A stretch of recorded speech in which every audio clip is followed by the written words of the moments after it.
வணக்கம். நான் டைரக்டர் ராஜேஷ் பேசுகிறேன். ரீசெண்டாக ஒரு ஆடியோ லான்ச் ஃபங்க்ஷனில் வந்து நான் பேசும்போது இந்த மாதிரி பால் டப்பா, அதாவது மக்காமிசி பாட்டு இருந்தேன் இல்லையா பிரதரில், அந்த பாட்டு கூட பெரிய ஹிட், ஆல்மோஸ்ட் 25 மில்லியன் வியூஸ் போயிருக்கு யூடியூப்பில். ஸோ அவர் வந்து பிரதர் படத்தோட ஆடியோ லான்ச்சுக்கு நான் இன்வைட் பண்ணப்போ வரல, நான் ஃபோன் பண்ணி கூட்டப்போ கூட அவர் வரல அப்படின்ற மாதிரிலாம் சும்மா ஃபன்னாக ஜாலியாக பேசியிருந்தேன். அது வந்து ஒரு சின்ன கான்ட்ரவர்சி ஆகிடுச்சு. ஸோ அது சம்மந்தமாக ஒரு சின்ன எக்ஸ்ப்ளனேஷன் கொடுத்தலான்னு எனக்கு தோணுச்சு.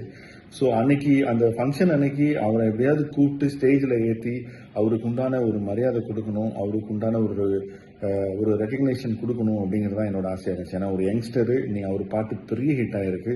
ஸோ ஹாரி சாரோட ஒரு ஸ்க்ரீன் ஸ்பேஸ் கொடுக்கணும். ஏன்னா இன்னைக்கு லிரிக்ஸ் ரைட்டர்ஸு, சிங்கர்ஸ் எல்லாருமே அப்படி ஒரு மேடை கிடைக்கலையா அப்படின்னு எங்கிட்டு இருக்காங்க. ஸோ அது கொடுக்கணும் அப்படிங்கிறது தான் என்னோட மோட்டிவாக இருந்துச்சு. ஸோ அதனால எப்படியாவது ஒரு வரணும்னு நினச்சேன். அவர் வர முடியாத ஒரு சுச்சுவேஷன் இருந்துச்சு. ஏன்னா அன்னைக்கு வந்து யூடியூபர்ஸோட ஒரு லைவ் ஈவெண்ட் இருந்துச்சு அவருக்கு. ஸோ அவர் வரலன்னு சொல்லிட்டாரு. ஆனால் அன்னைக்கு காலையில் வந்தார் ஃபங்க்ஷனுக்கு, பிரதர் ஆடியோ லான்ச்சுக்கு வந்துட்டு எல்லாருக்கும் ஹாய் சொல்லிட்டு அவர் கிளம்பிட்டாரு. எனக்கு என்னன்னா ஒன்றும் புரியல, ஏன் இந்த மாதிரி ஸ்டேஜுக்கு வரல, அதுக்குள்ளே கிளம்பிட்டாரு. நான் விட்டேன், அப்புறம் ஃபங்க்ஷன் முடிஞ்சிருச்சு.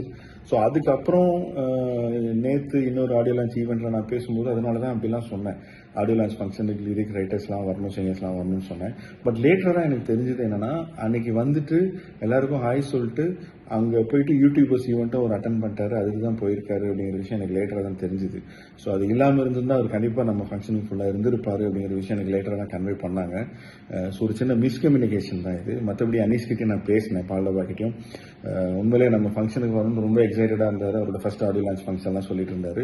ஸோ ஒரு மிஸ்கம்யூனிகேஷன் தான் ப்ரோ. சும்மா ஜாலியாக ஃபன்னாக தான் நான் பேசினேன். நீங்கள் எதுவும் தப்பாக நினச்சிக்காதீங்க. என்ன சொல்கிறது, உங்களை டிகிரேட் பண்ணும் அப்படின்னு எனக்கு எந்த இன்டென்ஷனும் கிடையாது. So take it easy bro, chill. நம்ம மீட் பண்ணலாம் ஃபர்தர் ப்ரொமோஷன்ஸில். Okay bro, thank you bro.